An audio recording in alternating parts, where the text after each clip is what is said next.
Welcome, everyone, to Congregation L'Dor Va-Dor's Parson to Parson. It's July 18th, 2022. And with us, we have Rabbi Barry Silver and Cantor Garrett. It's an evening of Parson to Parson. Take it away. Thank you so much, Sharon. It's a pleasure to be here. And usually we have a minister of some different denomination, but tonight I thought it would be very interesting for us to chat with our own Cantor Garrett and get a little idea of her background and her participation in L'Dor Va-Dor, some of her thoughts and beliefs, and then we can open it up to questions, and then we'll also, of course, take on the issues of the day. So let me share with everyone just a little bit of her background. As Sharon said, I'm Rabbi Barry Silver, Congregation L'Dor Va-Dor. We practice a form of Judaism that believes in interpreting Judaism through science and reason, the two great revelations of Judaism and science together.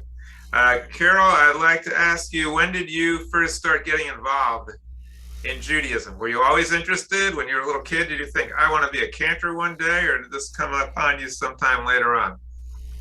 So I have been involved in music my entire life, probably from utero. My dad was a musician. He played the drum. When did your life begin? At what stage in utero did it begin? And in what stage in utero? That's a really great question. Okay. Yeah, no, let's controversial issue series. I got to ask you these questions. That's right. I'm just kidding, Carol.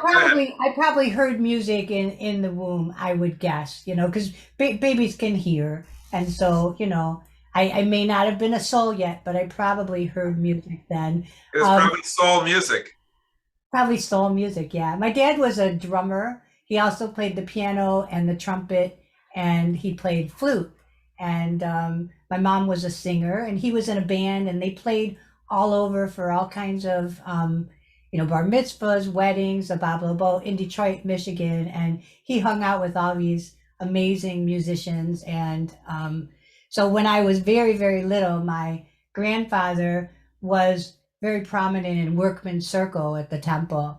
And as young as I can remember, 4 or 5 years old, getting on the bima and singing Hebrew songs and singing the prayers. 4 or 5 years old. All of us were musicians. All of us children. There's 4 of us. I'm the youngest. What instrument did you play when you were a kid? When I was a kid, I played the guitar when about 16. So I really didn't play too much of an instrument until I was about 14. My dad brought home a guitar. We had a piano in our living room. So I would always kind of plunk at the piano, but I didn't really play it. I took a few lessons from my sister, my second oldest sister, Irene, who ended up going to school at University of Michigan in piano performance and vocal performance. And then your grandfather was a communist? My grandfather was part of Workmen Circle, so I don't know what you'd call that. They were from Russia, my grandparents on both sides. And I just remember him being very involved in temple. His job at the temple was he was a scribe, and people would come to him all the time to ask him questions about the Torah and about interpretation. And they got the newspaper in Hebrew and Yiddish and would read the newspaper in Hebrew. I remember seeing it all the time, picking it up in Hebrew and Yiddish. It was the forewords, right? They read the forewords? Yeah. My grandfather was a member of Workmen Circle also. My dad was involved. And they had a lot of Yiddishkeit in their house also. So similar backgrounds. So when did you decide that you wanted to become a cantor? How did that come about? So I remember when I was about maybe 13 or 14 years old, I was with some Christian friends, and we were at this place called the Salt Company, which was like a Christian retreat teen center. And Amy Grant came and performed there.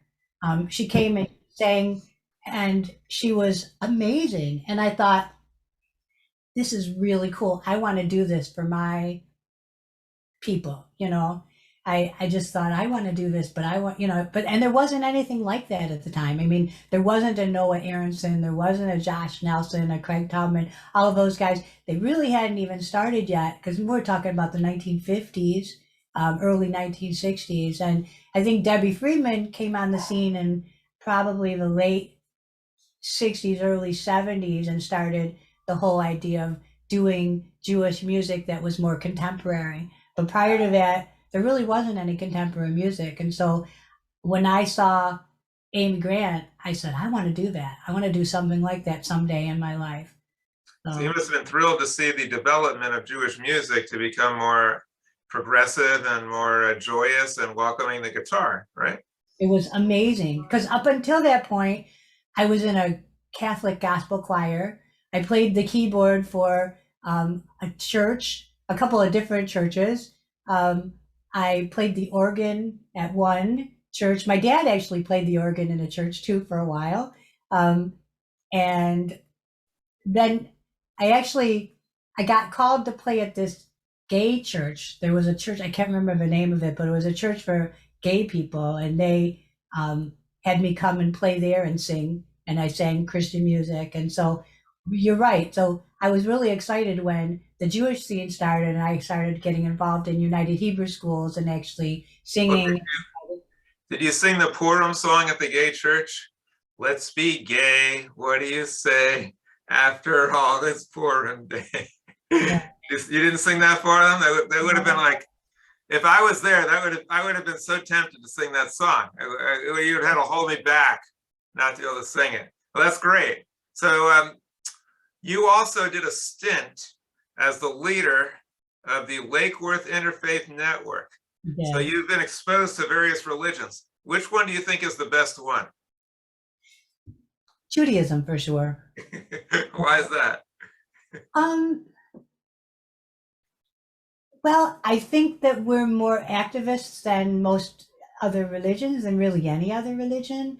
I think that we allow more free thinking in Judaism than other religions do. I think so many other religions, even Buddhists, which I really aspire to as well, they're indoctrinated. I don't think in Judaism we indoctrinate our people, at least not in Reform Judaism. I don't think that we're looking for people to be followers and sheep and just go along with the status quo. What about the Orthodox? The Orthodox do, unfortunately, they expect people to kind of go along with the status quo, and there's a lot of shaming and a lot of, controversy, I think, in Orthodox. Would you say it's indoctrination too? A lot of indoctrination. Yeah. What's your take on Jewish renewal and reconstruction and humanism? What's your take on those branches? So Jewish renewal is kind of like reformed for the conservative who can't quite get to reform, so they need something else to sort of find their spirituality. And so I'm grateful for those other sects. I wouldn't want to get rid of them because I think everybody needs to find their way to their spirituality and their religion. And really, there's a book called Many Paths to God. And I really think like there are many paths to God, many paths to find your spirituality. It doesn't have to be just one way. For me, it's one way. But I think, it's like people speak all different languages and you can't say, well, French is a better language. I mean, you could, I suppose, but, is French really the better way to talk or is English the better way to talk? Or maybe Spanish or maybe Portuguese or maybe, I think religion is kind of like that too. Like there's really not one way. There can be many, many ways. Are you being facetious when you said Judaism is the best religion? Because you then said it's... I'm not being facetious. I'm saying Judaism for me is the best religion. And I really think I wouldn't want to try to go out and convert the world, but I'm always happy that Jewish people stay Jewish. And I'm happy to welcome new people who want to be with us. But I'm not about converting people to my way of thinking. I don't feel like I need to do that. Yeah, well, I do a lot of sports, and like there's a lot of different ways to shoot a basketball. Some ways are much, much, much better than others.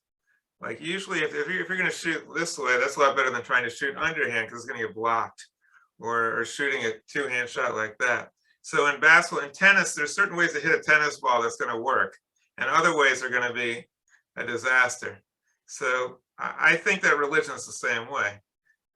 There are different paths, but I think some of them are going to be very productive and some of them could be highly destructive. But I don't believe that they're all, I wouldn't put it in the category of like, well, English or French or Spanish. It's all different ways, the same place. I think there's some ways that are going to get you somewhere to a good destination. There's other places that are going to take you down a rabbit hole into confusion and sometimes into violence. Do you agree with that, or do you think that they're all pretty much the same? Well, I think almost every religion was set up for the people that wanted to be in power of the other people, who wanted to be in charge and in control. And I think religions were set up that way. One person in power over everybody else. Even Orthodox Judaism, really, to begin with. We want control of the people, and we want to be able to set the rules and the laws. And so we're going to set up this paradigm, and the paradigm is called religion. And I think that maybe the original version of any religion really came from like integrity and truth and belief and promise. But what happened is they were all, what's the word I want? Tainted. Corrupted, tainted by people who wanted to be in power. And, we know that saying, power corrupts and absolute power corrupts absolutely. When you have a whole bunch of people following you, oftentimes the people that are being followed become corrupt and become too powerful and start doing things and saying things and being ways that are no longer spiritual or no longer beneficial to the people. Yeah, well, I see it a little differently. I see that a lot of religions started out really horribly, and they've got better. Like if you go back to the very beginnings of Judaism, you look at the Torah, they were executing people left and right, engaging in wars of genocide that God was ordering, believing things that were patently absurd and nonsense. And then gradually we got a little better. But I do agree with you to this extent, that the source of the religious impulse on an individual level seems to be a desire to connect with something beyond themselves and a sense of awe and wonder and to be a good person. That kind of precedes all the other stuff. But the original forms of these organized religions was usually pretty hideous. I mean, the Aztecs were like taking a beating heart out of somebody's chest and thinking that that's going to make the sun go around. I mean, there's some really horrible things in the beginning. So I just want to share with everybody, I guess I'll take you a little behind the scenes now. So Carol and I have known each other for quite a while. Our paths crossed way back, and we were both fond of each other and really enjoyed working together. It was really great. And then we connected again, and we thought, wow, this is really good. We should work together. That would be great. So we weren't able to do it right away, but we bided our time, and eventually it turned out. And so I just have to tell you, I'm really thrilled to be working with Carol. As a rabbi, I've never been in a situation like this where I have somebody that I'm working with who I just have so much respect for, and someone who's so talented, and someone who's very spiritual. But I will tell you this, Carol and I have views that are similar, but in some ways they're very, very different. And so we had to sit down, kind of like if you were going to get married, and maybe it'd be an intermarriage. You'd have to say, okay, how do we work this out? Can you go along with this? Can I go along with this? How is this actually going to play out in the real world? And so we had some discussions about it. So Carol, you walked into something that the world had never seen before. You walked into cosmic Judaism, which resonates with you, I believe, in many ways, and in some ways not at all. But I just wanted to ask you, like, how do you navigate that, and how do you respond to it, and are you comfortable with it, and just your take on dealing with this type of Judaism that's rather novel? I've always felt that science and religion were married to each other. I never thought that they were separate. I don't know how they could be in a world where science is real and shows us what is happening and why things happen and gives us explanations for the world. Why would we put that aside to say that religion is right and that is wrong? And so I don't know if many of you know, I have a master's degree in education, and I taught public education for 32 years. in the time of my teaching, several classes that I taught were biology, integrated science. In fact, I got certified in science and taught biology, integrated science. I taught physics, and really very little music. I hardly ever taught music. I was teaching English, I was teaching science, I was teaching mostly science for like probably 20 years. And when we got to the whole thing on evolution, and several of my students would say, well, what about, creation? And I said, yeah, how wouldn't they both be possible? If something sparked the universe to start, if there was some greater power, and I believe there's a power and presence in the universe, and that isn't me. It's something else besides me. There's this presence and power. I call it God. I'm comfortable with that word, because I grew up with that word. But I suppose if I could come up with another word, energy, I don't know, universal energy, maybe. I do believe that something sparked the universe, and maybe it was a God. I don't believe necessarily in aliens coming down to the planet and starting the world, or many different gods. I don't believe in that. And I think that evolution and creation are really one and the same. And so I do, in many ways, as you said, agree with you. The difference is that I call this higher power God. And I've had a lot of experiences where I've called upon this higher power, and it's been there for me in telling me things and giving me messages and helping me navigate my life and my world. And so I think that's where you and I maybe diverge a little bit, because I'm also a Reiki master. I'm a Karuna Reiki master, and I've been, for probably 35 years, studied energy and energy healing, and really do believe in that.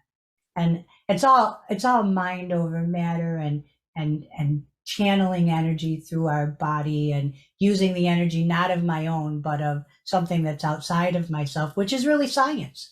I mean, we all know that, we could get to a point that every single thing is moving. A wall is moving atoms, a table is moving atoms. We could probably put our hand through moving atoms and tables. We haven't figured it out yet, but, we're using very little bit of our brains, and there's so much more of our brains that could be used, that we could probably understand so much more all of this, and we don't. So you think God has intervened in your life in some ways? Yeah, I think so. God, or spirits, or angels, or energy, or you could call it many things, but. And how does it happen? Like you pray and then God answers it or responds to it or something like that? Is that what happens? So there have been times like driving along and saying, okay, I don't know where to stop. I'm not sure which next exit I'm supposed to get off on, where I'll find a safe place to sleep for the night. So, okay, if there's a group of deer on the side of the road that are, mulling around on the side of the road, that's the exit I'll get off on. And not too long after, there's a group of deer on the side of the road, coincidentally. And when I get off, there's exactly the right place to stay and sleep. And I say, okay, God, you're in charge. And there've been so many times I've done that, where I've said, just reached out. Okay, God, I don't know what I should do next. Have somebody call me so that I know, what I can hear it in somebody else's voice, or hear the answer through somebody else's words. And I get a call from somebody that I haven't seen in years and years and years, and say, oh, by the way, I was thinking of you, and I wanted to tell you this story, and it's exactly the answer that I needed for what it was that I was praying about. So I can't tell you how many times those kinds of things have happened to me, as well as having a dream about somebody that maybe isn't even my friend, somebody else's friend. And this happened several times, where I had a dream about my mom's friend, that she had cancer. And I called my mom the next morning, and I said, Mom, I think your friend Shoshana has cancer. And my mom hadn't seen her in years. So she called her up, and she did. She had cancer. And my mom would have not been able to connect with her before she passed away if I hadn't been able to tell her that. So There have been many times like that I've gotten messages, all kinds of things, working on people with Reiki. Once somebody was cutting my hair, and she was cutting my hair. She was talking to me about going out that night. And I saw it in my mind when I shut my eyes, a pregnancy test, a positive pregnancy test.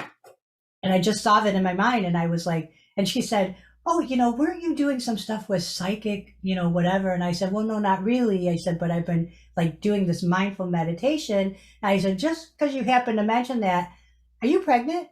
And she said, I'm not pregnant. There's no way. I'm going out partying with my friends tonight. And I said, maybe you want to do a pregnancy test because I think you're pregnant. And she said, no, I'm not pregnant. And I'm not even married yet. I don't want to be pregnant. And that's ridiculous, blah, blah, blah. She was so mad at me. I mean, really, when I left, she was so mad at me. I saw her about a month later and she said, you were right. I was pregnant. I didn't know it, but I was pregnant. And I'm so glad that I went home and did the pregnancy test because I was going out drinking with my friends, Yeah. Where do you think the intervening power was during the Holocaust? Like taking a break, or what was going on? I don't know, because you're right. I don't know why some people can tap into stuff and other people have horrible tragedy, because I don't know that this power intervenes necessarily, or maybe people don't listen, or maybe there's just so much evil that it overtakes anything that could possibly, obviously there's positive things out of everything. You could look at anything and say something positive came out of it, even if it was horrible and more horrible, And out of the Holocaust? We got some, beautiful music, some beautiful art, we got a lesson to never do that again. I don't think Unfortunately, a lot of people. I think if you ask the people who are going through it, they'd say it probably wasn't worth. No, whatever. absolutely not. And, there's sick and crazy people in the world. People are killed all the time. The people walking around with guns and shooting people. Is there any positive thing of that? Probably not. I mean, can we ever find a silver lining in any dark cloud? If we look, I think we can. But does that mean that I'm happy about the dark cloud? No, I'm not. Does it mean that I am grateful for if there is some higher power that's allowing all that to happen? No, I'm not. And yet I know that there is some sort of presence and power in my life that's been there all along. And that doesn't mean I haven't gone through some horrible things, because I have. But, I have to look at, where did I put myself? Where did I place myself? Well, now you have it, people who are listening. And if you listen afterwards. So the Cantor and I, we definitely diverge on this one. I don't think there's anybody or anything or anyone or any force that really gives a hoot or is involved in any of it. But I did want to ask you something. You mentioned about creation and science both being true. Do you believe that the creation story in the Torah is in some way true? And if so, how is it true and where is it not true? So I really, you and I agree on this part of Judaism. I think that the stories were passed down and written down, and they're all allegories, they're all parables, I believe there's some historical value in some of the Torah. Like, they know for sure that there was a flood. They've been able to find throughout the whole, earth, that there was a flood at some point that flooded everything everywhere, including Africa and Egypt and, Europe and everything else.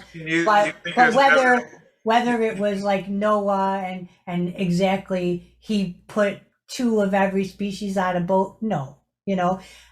I think that a lot of the stories that are written, again, were written for control, for people. Like, I want to teach you a lesson. I want to make sure that you don't do this stuff. I want to make sure that you hear this so that, you're afraid and that you won't do this or that I don't want you to do, because these are the rules and this is how it's going to be. I think we came up with some great values. In Judaism, we were like maybe one of the first people to come up with some great values. It's important to not kill people. It's important to honor your parents, at least. It's important to, not lie and cheat. And probably it's important not to commit adultery unless you've have an agreement with your husband or wife that, you can do that, right? But I think, if you keep the integrity of a monogamous relationship, it's important not to commit adultery, So I think that those values are important, but the stories are stories.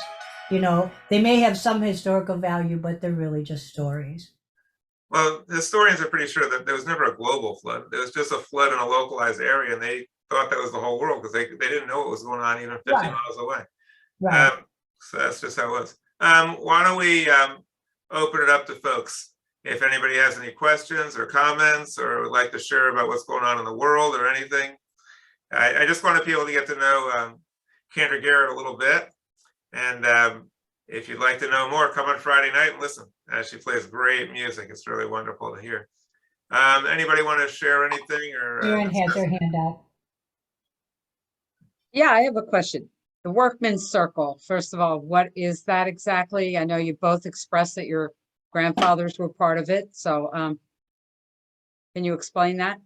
Yeah. Well, it was called in Yiddish the Arbeiter Ring. Arbeiter is workers, and ring is a circle. So it was a socialist group. It was formed by Jews in Eastern Europe, Poland, Russia, Romania, and they were socialists based on the Torah. The Torah said that everybody should share, and if you own land, you should let people onto your land and share it with them. And they had an ethic where everybody was taken care of, their health care. And so it was a natural extension of their Jewish neshama to take care of people and to help the oppressed. And when the settlers got to Israel, the first thing they started a socialist arrangement where they lived on a kibbutz. You could even say it was communist. And then Israel itself became a socialist country. So socialism, communism goes deep into the roots of the Jewish people. And it's part of our desire for everyone to live in peace and harmony and not to have wide divisions between rich and poor. It started in the 1900s. It's Ashkenazi, by the way. And yeah, and you're right. What you were talking about is absolutely true. Economic and social justice and, making sure that people were taken care of. So I remember my, grandfather's wife died and they found him a new wife that they brought over from Russia for him to, get married to. I mean, you were just taken care of in every way. And so. Did he have any choice in the matter, or did he have to just take whoever they sent over? No, well, I think he wanted a wife, and then they sent him a woman who actually wasn't the greatest person, but that's another story. Well, that's what happens when you just take anybody who comes along. Right, Anybody else? Well, I have another question, and that something that Carol said, and I know that you probably disagree with this, Rabbi, but I too believe what Carol said, that there's a source out there, whether it's energy or whatever, a universal power, and perhaps the people in the past just didn't know how to tap into it. They didn't know what to say or how to use that, or they might not have had that connection, even though they were praying and wishing and hoping and having a lot of faith and all that. But maybe there's something besides that you need to do. And I know Carol has a very unique spiritualism that has that connection and that openness.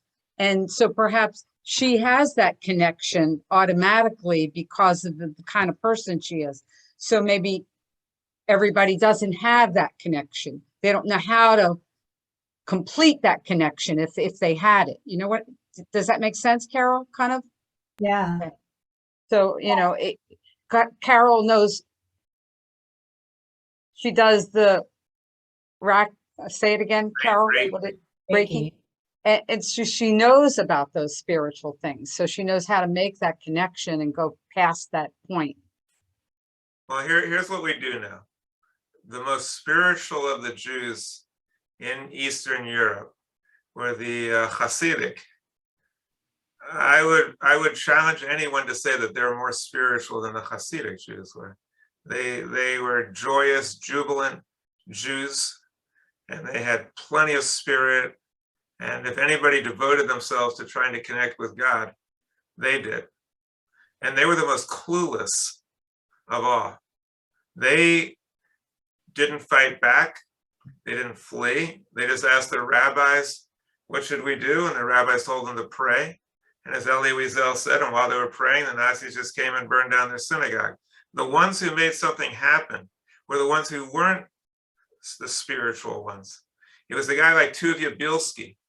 He was not religious in the least. He was a partisan, and he had his eyes open. He was in touch, not with imaginary things, with what was happening. And he warned his people. And he said, they're slaughtering the Jews.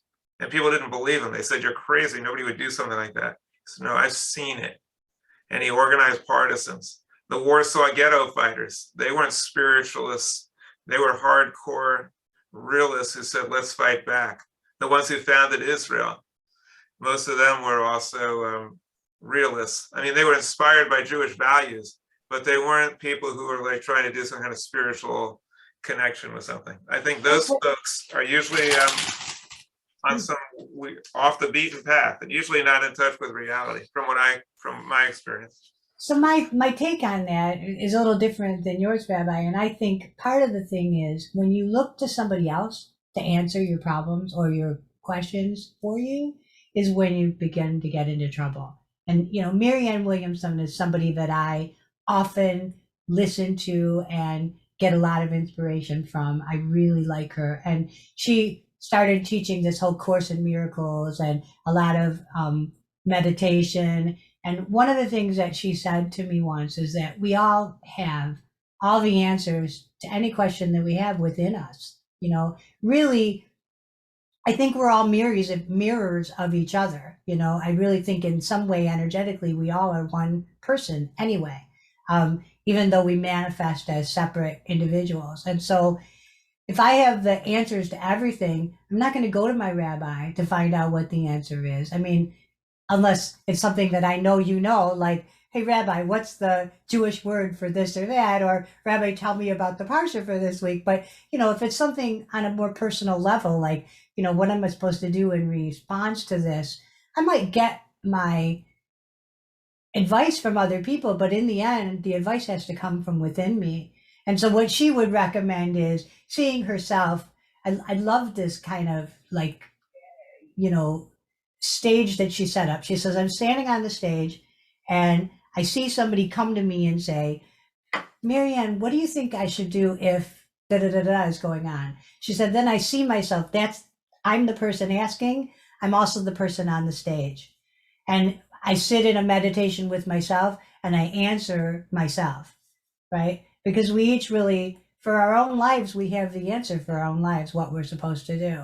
And I think what happened is people like sheep, those Hasidic Jews, unfortunately, they were kind of like sheep and they listened to whoever was in charge. Oh, don't fight back. Don't do anything. Just go along. Just do that. And that's what they did, unfortunately. The people that ran away, the people that listened to their own heart and their own self and their own, like, you know, wisdom, they didn't stay. That's why, thank goodness, our relatives lived and survived, and so did yours, you know? These people, the advice the rabbi gave was pray to God and God will give you the answer. They weren't getting answers from the rabbi. They were praying to God, and God, as God was telling them, a voice was telling them that they perceived to be God.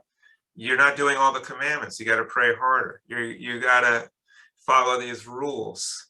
And when you do that, when you just listen to voices in your head, in my opinion, you're in serious trouble, because people have listened to voices and done horrible things. You can't tell me that if they didn't hear also run. You can't tell me that some of those people didn't hear another voice that said, run, get the heck out of here. And several of their friends were doing that, but they didn't do that. You know, they were stubborn and they stayed. You can't tell me that they didn't hear, run, get out of here. You know, this isn't safe. The vast majority of people that fought back were people who were secularists, the ones who founded Israel, the ones who were the most frum and the most religious. They perished. Who else? Anybody want to share any thoughts? Dan, Yes. Dan wants to say something. Yes. Well, it's not what I wanted to start by saying, but so the Hasidic, who may or may not have stood up and be heard, Well, you can't say that they're bad people just because somebody doesn't stand up and shout at the rafters. They still have a good heart, and they just don't. They're not inclined to get on that soapbox or whatever box you want to put Nobody them said on. anything about them being bad people. That was never even a hint of anything that anybody said tonight that these are bad people. The question is, what's the? But it's implied. React. Yeah. It's implied. It's not implied at all. It's not implied at all. They're not. It's if somebody is hearing a voice that's telling them to do something that might not be productive, it doesn't make them a bad person. It might mean that they're getting bad advice, or maybe they're following a direction. But there, many good people, really good people, do bad things because they're listening to voices. In fact, it was Christopher Hitchens who said, "Good people do good things, and bad people do bad things. But to get a good person to do bad things takes religion." That's what he said. And I would say it takes fundamentalist religion or irrational religion, but nobody's saying that these are not good people. It's just that they're reacting in a way, if it's irrational, that's going to lead to poor conclusions usually. That's all I'm saying. They're good people. That's the whole point. They don't wake up thinking, I'm going to do something bad, or I'm going to do something stupid, or I'm going to go and commit suicide. They're doing what they think is the best, and they're listening to voices instead of listening to reason. And when you don't listen to reason and you listen to voices and you divorce yourself from reason, then you get into trouble. That's the only point I make.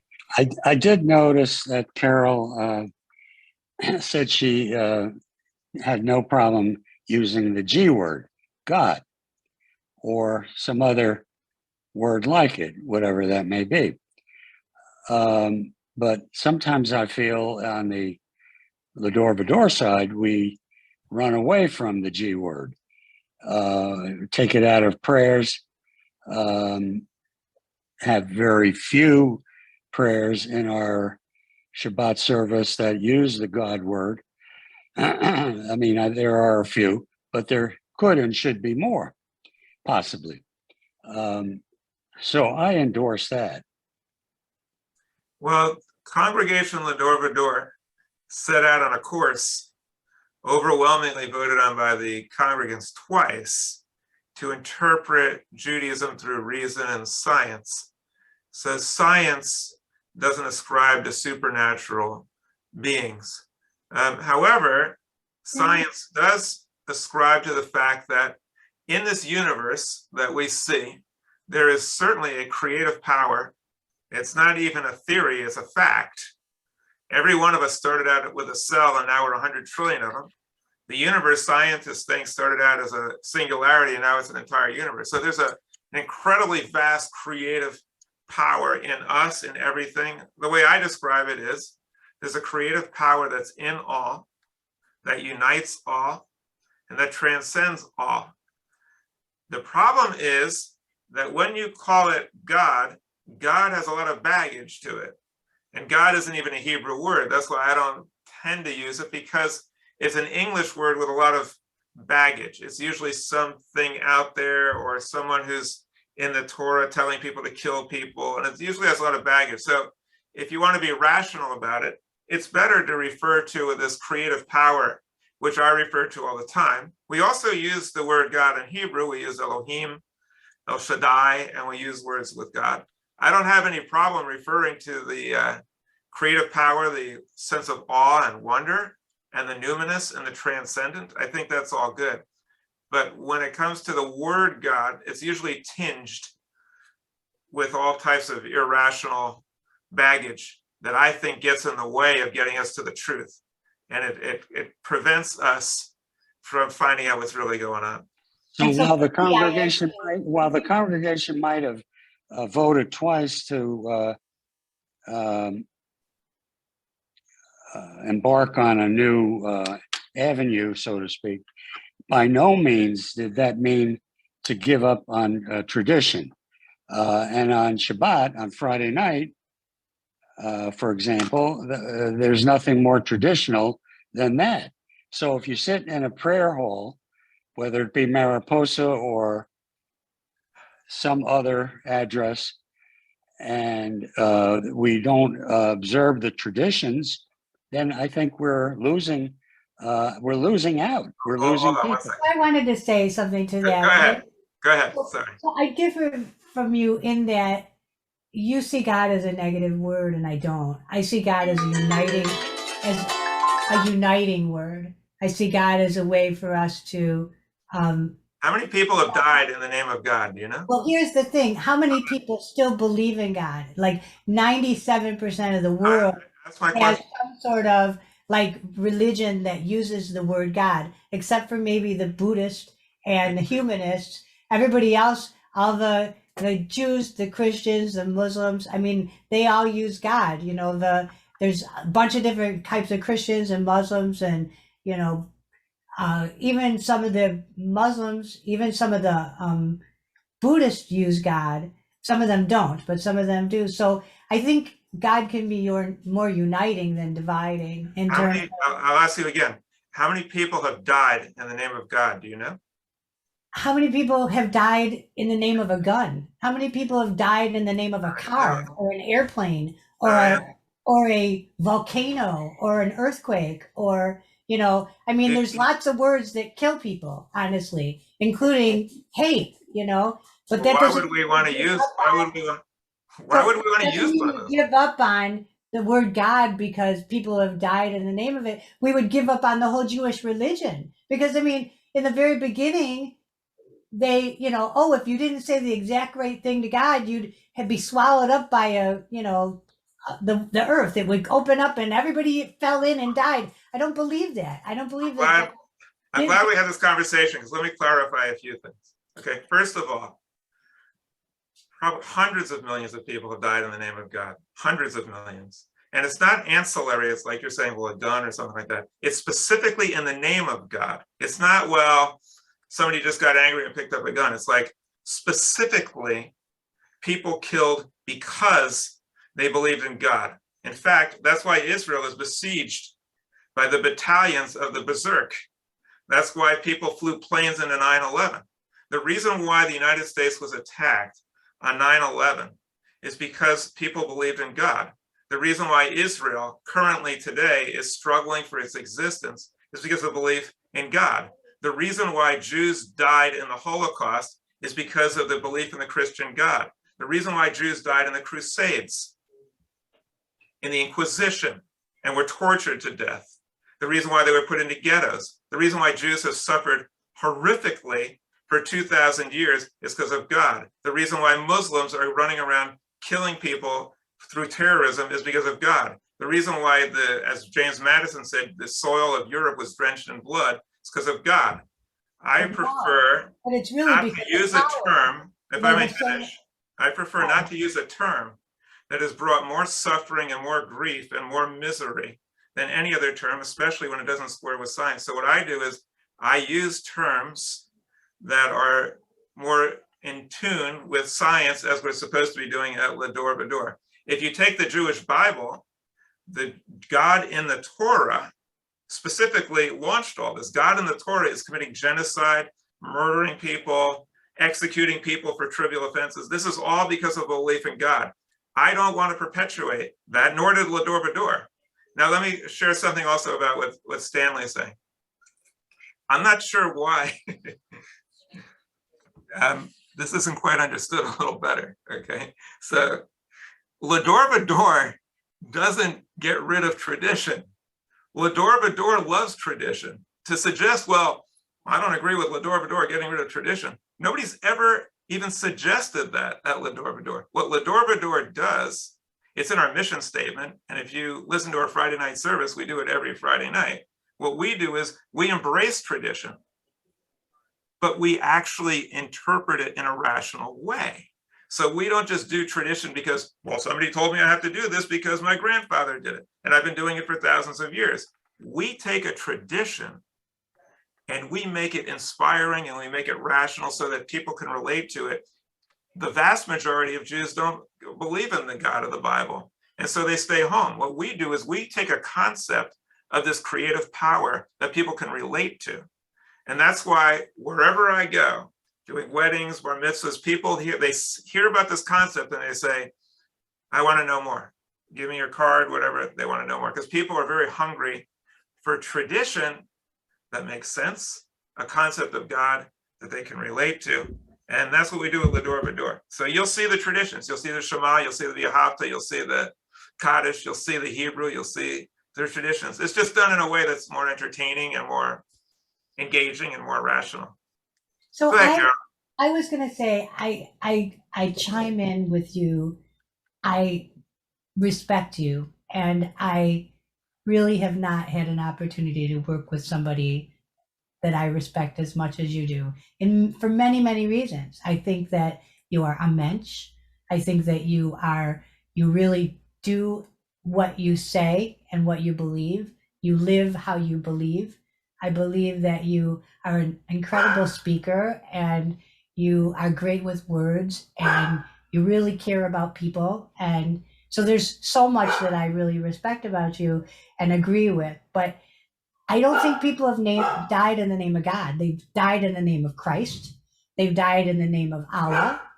They've not died in the name of God. So people that are Christian radicals that felt people have died in the name of Christ because you might be a witch. They killed lots of people, but it really was never about really them being witches. It was about people gaining power. They wanted the women's property. They wanted their money. They wanted their land.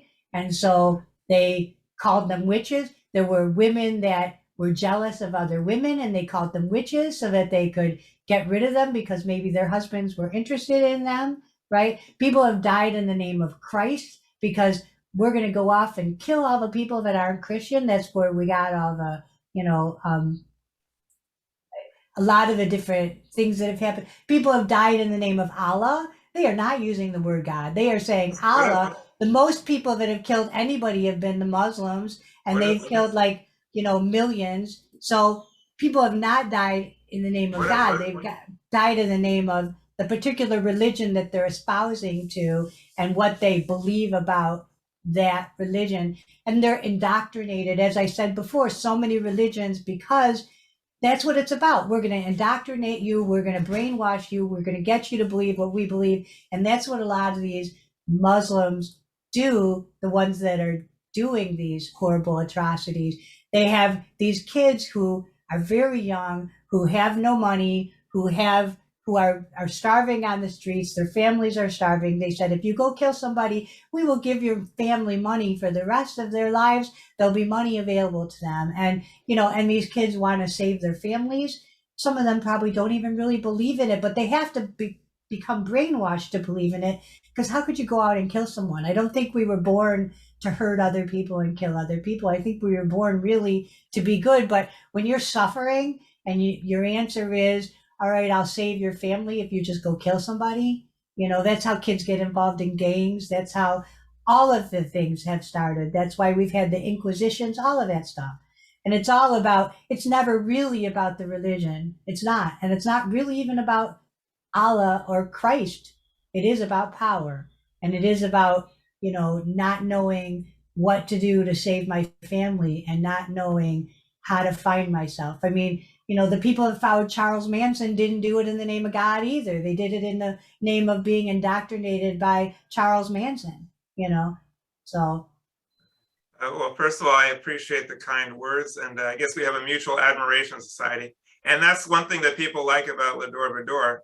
When you come, you can see two people up there who have a great fondness for each other and work well together, even though they don't agree on everything. And that's the whole point of L'Dor Va-Dor.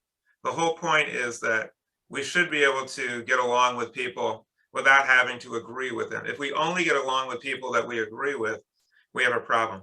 But L'Dor Va-Dor does have a certain orientation. And the orientation is, it's an approach to tradition in Judaism interpreted through science. And science is kind of unyielding in that it kind of clings to a rational approach. And also, as the rabbi, I'm the one who is supposed to be interpreting it, how to make this work, how to interpret Judaism through science. And I enjoy getting feedback from others, but I will just point out something. When you say it wasn't God, it was Allah.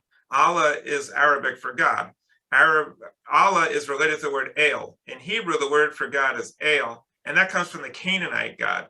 El, and then also Elohim. Allah is the Arabic version. So the Muslims are absolutely 100% positively praying to God, but they don't. God is an English word, so they don't say God, they say Allah, which is God. The Christians are praying to God because they believe God is a Trinity. So there's three aspects of God. They believe God is the Father, the Son, and Holy Ghost. So Jesus is, to the Christians, God. And the problem is that the notion about God ordering people to kill in his name comes from us. It started with us. It's in Jewish scripture. And I believe if we broke it, we need to fix it. If we're the ones who launched this concept of God ordering people to be killed in his name, and we brought that to the world, then we have an obligation to tell the other ones, no. We made a mistake there.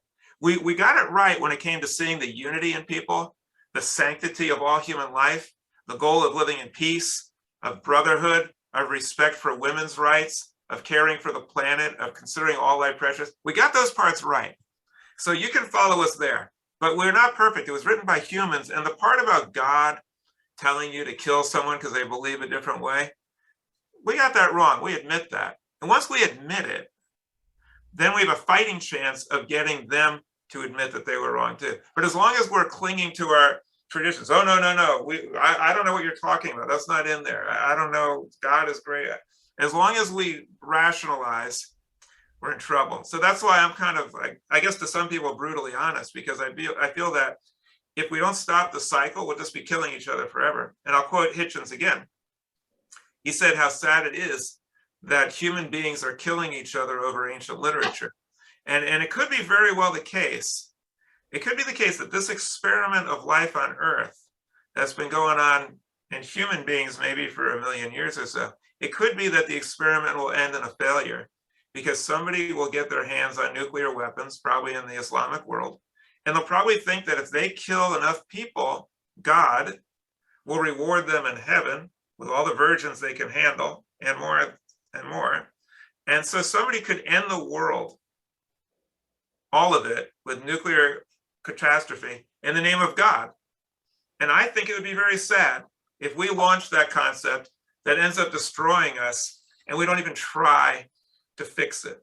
And Judaism, I think one of the great advantages of Judaism, I think one of its best features is that we actually have the courage to say I was wrong. I made a mistake. I atone. I can do better. And that's the secret of our people. Our people started out, I believe, from primitive origins, but we've done everything we could to improve and do better and to use our minds to figure out a better way. And that's what I believe L'Dor Va-Dor is all about. It's taking that impetus to do better and to use reason to improve and to try to make this world better and our practice of Judaism better. Well, we've had an interesting discussion. We've been here for about an hour. And I do want to thank Carol for giving us a little bit of her background. Now, when you hear her singing, you'll have a little idea of where she's coming from. And if you see this little tension, like Carol's thinking, oh, wow, that spirit is really moving me right now. I actually believe that there is I share this belief with you, Carol. I believe that there is a incredible joyous spirit that's out there if we can tap into it. I don't personify it, but there's an incredible spirit. And I will say this, that when we gather on Shabbat and when I hear you singing, I feel inside of me. I might interpret it differently, but I do feel that. Not only that, I know other people do too, because they tell me. And so we're very lucky to have you. I appreciate having you there and looking forward to being with you on Friday night.